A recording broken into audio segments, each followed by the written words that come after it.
A very good evening to you. This is a business day. I'm Dwayne Burbick. Digicel is far advanced in raising more than $1 billion to refinance loans that fall due over the next 2 years. The group's subsidiary, Digicel International Finance, which owns assets across the Caribbean, is raising $935 million in senior secured loans that are due to be repaid within the next 5 to 7 years. This, according to the Irish Times, which quoted credit rating agencies.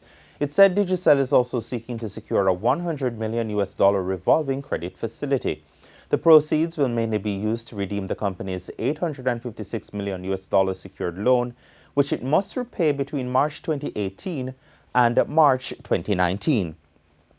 Analysts say the deal would give Digicel significant financial headroom as it focuses on a massive restructuring program. Digicel's $6 billion plus debt was about 6 times its earnings before interest, tax, depreciation, and amortization in December. It has committed to lowering this ratio to 4.5 within the next 2 years.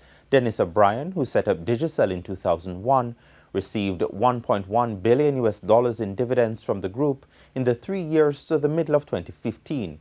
He stopped taking the regular $10 million dividend in late 2016 and committed to investors in Digicel that he would not take any more payments until the company's finances improve. More company news, and Caribbean Cream says its net profit for the financial year ending February 28 stood at $173 million, an increase of 5%. The $1.2 billion in revenues was an increase of 7% over the prior year. Oil prices logged their lowest finish in about 5 weeks today on concerns that rising U.S. crude output would offset efforts by OPEC and other large crude producers to cap a nagging global oil glut.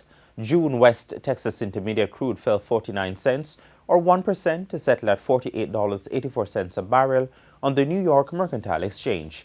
West Texas Intermediate prices lost about 2.5% in April. It's the lowest price since March 28. And over in foreign currency trading today, the US dollar sold for $129.46. The Canadian currency closed at $95.33, while sterling ended trading at $167.50. The euro traded at $141.25. And in today's trading session, the JC index declined by 1,831 points to close at 229,587. The junior market index advanced by 12 points. That closed at 3,268.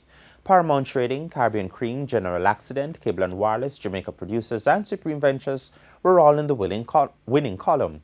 Among the losers were Consolidated Bakeries, 1834 Investments, Scotia Investments, JMB Group, Alaska Distributors, and Mayberry Investments. And that's your business day. I'm Dwayne Burbick. Good evening.